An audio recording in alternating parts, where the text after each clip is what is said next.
Assalamualaikum warahmatullahi wabarakatuh. Selamat pagi, berjumpa kembali dengan saya Muhammad Lutfi Mahrus, masih dalam serial akuntansi keuangan menengah. Kali ini kita akan membahas mengenai akuntansi wesel bayar atau notes payable, khususnya yang wesel bayar jangka panjang. Kita tahu bahwa wesel bayar atau notes payable itu merupakan surat perjanjian utang. Jadi bedanya dengan accounts payable, kalau notes payable itu ada dokumen tertulisnya, ada suratnya perjanjiannya. Nah, secara umum kalau berdasarkan waktunya, jatuh temponya, ada wesel bayar jangka panjang, long term notes payable, dan ada yang wesel bayar jangka pendek atau short term notes payable. Yang akan kita bahas adalah wesel bayar jangka panjang. Nah, teman-teman sekalian, dilihat dari mekanisme pembayaran bunganya, wesel bayar jangka panjang dibagi dua, ada yang interest bearing notes, ada yang zero interest bearing notes. Jadi ada wesel bayar yang membayar bunga kupon secara periodik seperti obligasi dan nanti pokoknya dibayar di akhir gitu ya. Ada yang wesel bayar yang zero, jadi tidak ada pembayaran bunga kupon karena bunga kuponnya 0%, jadi tidak ada pembayaran bunga kupon secara periodik. Nah, kita akan bahas satu persatu. Yang pertama adalah interest bearing notes. Nah, perlakuan akuntansi untuk yang interest bearing notes itu sama dengan perlakuan akuntansi untuk obligasi. Jadi kita tahu bahwa obligasi itu ada bunga kuponnya yang dibayar secara periodik dan juga ada bunga pasar. Nah, ini perlakuannya sama. Jadi tergantung apakah notes payable-nya diterbitkan at par sesuai dengan nilai par, atau pada harga diskon, atau pada harga premium. Nah, ini contohnya kalau dalam kasus ini adalah contohnya diterbitkan dalam kondisi diskon. Ya, langsung saja. Ini 200 juta nilai pokoknya ya, face value. Kemudian N-nya 3, kemudian bunga kuponnya per tahun, karena ini dibayar setahun sekali, kupon 10%, bunga pasar 12%. Jadi kondisinya adalah diskon. Langsung kita hitung ya, 1, kemudian 1 ditambah bunga pasar pangkat N. Nah, ketemu.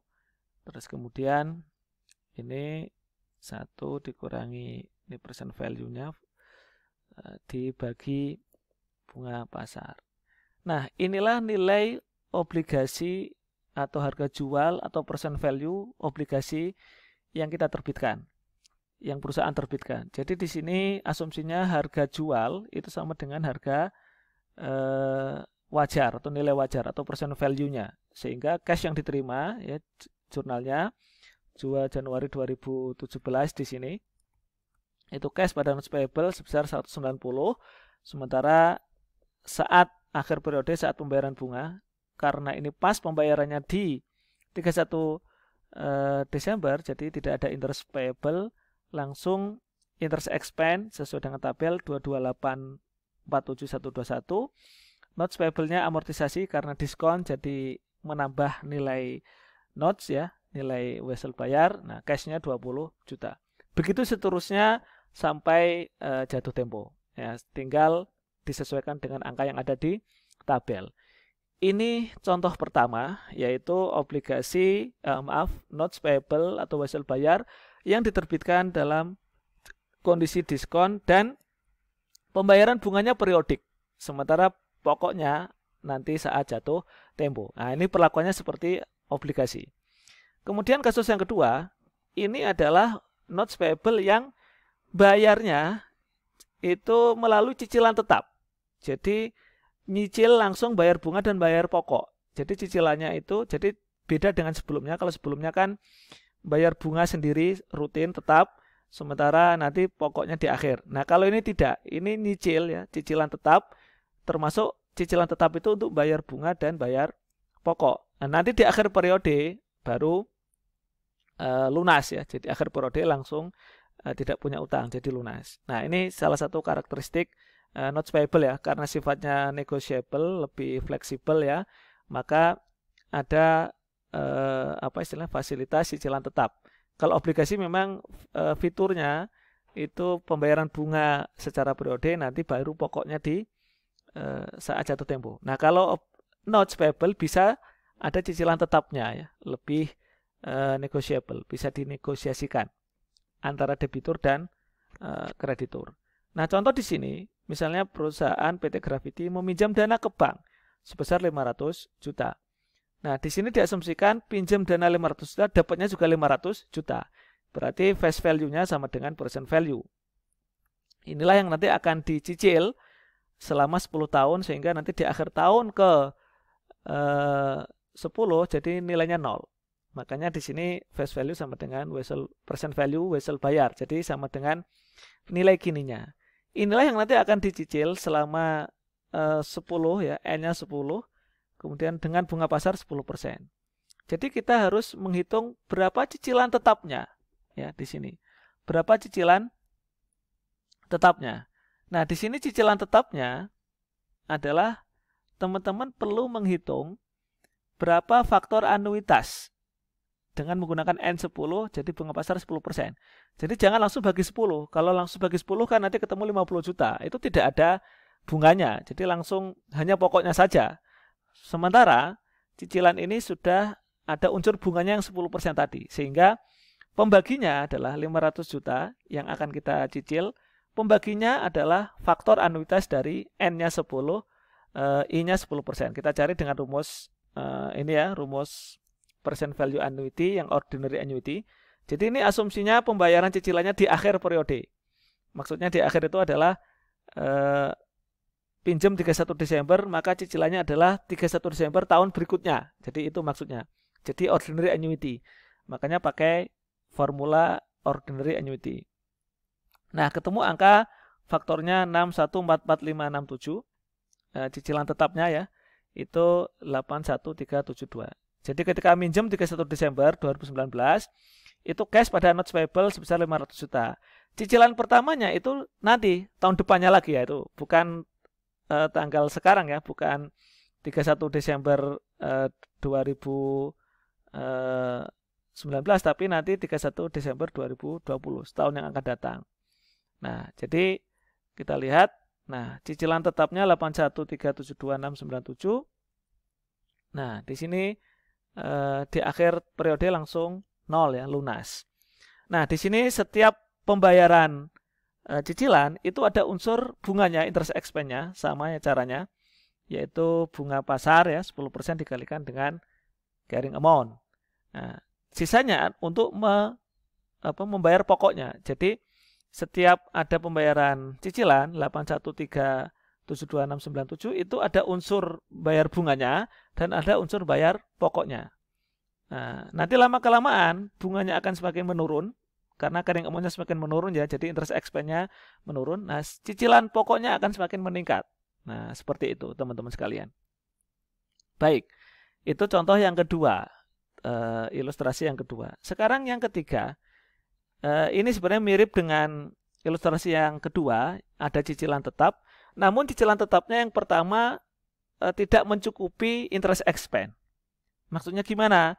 Jadi harusnya kan cicilan itu bayar interest expense dan juga bayar pokok. Nah, ini untuk bayar interest expense-nya saja nggak cukup. Sehingga akibatnya apa? Akibatnya kekurangannya itu tadi justru malah akan menambah carrying amount notes payable. Jadi saldo utangnya malah bertambah. Itulah yang namanya negative amortization atau amortisasi negatif. Nah, contoh misalnya di sini beli mesin ya, harganya 55.000, uang mukanya 5.000, sisanya berarti 50.000 itu adalah notes dibayar dengan notes payable. Jadi nilai kini notes payable ya itu adalah 50.000 dolar. Inilah yang nanti akan dibayar selama 2 tahun. Per tahunnya itu adalah dibayar cicilan selama 4 kali. Nah, bedanya kalau tahun pertama cicilannya sudah ditentukan sebesar 1.000. Sementara kalau tahun kedua cicilannya kita harus ngitung sendiri. Sehingga cicilan tetapnya nanti kita hitung sampai lunas ya. Lunasnya itu berapa nanti. gitu. Nah, kita proses satu persatu per tahun. Tahun pertama, kita per tahun pertama berarti N-nya 4, karena dibayar setiap kuartal ya, jadi N-nya 4, bunga pasarnya di situ 12% per tahun. Kalau dibagi 4 berarti 3%. Nah, kemudian kita masukkan ke tabel tahun pertama. Nah, tahun pertama itu kita lihat posisi carrying amount kita ya, nilai utang kita adalah 50.000. Kemudian akan dicicil sebesar 1.000 per kuartal ya, 1 April, 1 Juli, 1 Oktober dan 1 Januari. Kita perhatikan setiap cicilan itu ternyata tidak cukup untuk membayar interest expense. Jadi interest expense-nya lebih gede. Jadi interest expense itu kan rumusnya bunga pasar kali carrying amount. Nah ini ya, itu tidak cukup sehingga ada selisih ya. Nah selisihnya itulah yang nanti akan menambah carrying amount. Jadi saldo utang kita per 1 Januari di akhir tahun pertama itu adalah 52.092. Jadi malah bertambah ya, utang kita bertambah. Sehingga kita lihat ya untuk jurnalnya ini saat beli mesin ya, mesin berarti mesin. Kemudian di situ uang muka, cash dan notes payable. Nah, gitu ya. Jadi mesinnya adalah sebesar 55. Kemudian cashnya 5.000 dan notes payable-nya 50. Nah, kemudian saat pembayaran, contoh pembayaran 1 April, maka di sini kan ini ya, interest expense-nya sebesar 1.500 sesuai dengan tabel. Nah, kita lihat interest expense-nya 1.500. Nah, sesuai dengan tabel. Sementara cash yang kita bayarkan cicilannya sudah ditentukan ya. Ini kesepakatannya, cash-nya 1.000. Nah, di sini notes payable-nya bertambah. Jadi inilah namanya amortisasi negatif. Harusnya cicilan kan mengurangi pokok ya. Ini malah justru malah menambah pokok. Itulah namanya amortisasi negatif. Sehingga per 31 Desember ya, ini contoh. Di situ kita lihat 31 Desember kan 1 Januari 2020 ya. Jadi ada interest expense 1546. Nah, di situ nanti ada interest payable. Nah, itu untuk tahun pertama, teman-teman sekalian. Nah, silakan nanti bisa dilihat ya, ininya, jurnalnya. Nah, 1 Januari ya, dibayar, jadi interest payable-nya berkurang, terus kemudian notes payable-nya di situ bertambah, ya. Bayar cash-nya di sini 1.000, sesuai dengan tabel ya. Nah, kemudian kita coba masuk yang tahun kedua. Tahun kedua posisi utang kita di awal tahun adalah sebesar 52.092 hasil dari amortisasi tahun pertama. Nah, di soal disepakati bagaimana di tahun kedua itu nilai itu dibayar lunas, ya, dibayar dicicil, cicilan tetap sampai nanti lunas, 4 kali lunas ya. Berarti kita harus hitung berapa cicilan tetap per periode ya. Berapa cicilan tetap per periode 4 kali sehingga bisa lunas. Sama caranya seperti sebelumnya. Berapa yang akan kita cicil? 52.092. Berapa faktor anuitasnya? I-nya 3%, N-nya 4 karena cicilannya 4 kali. Nah, cicilan tetapnya adalah 14.014.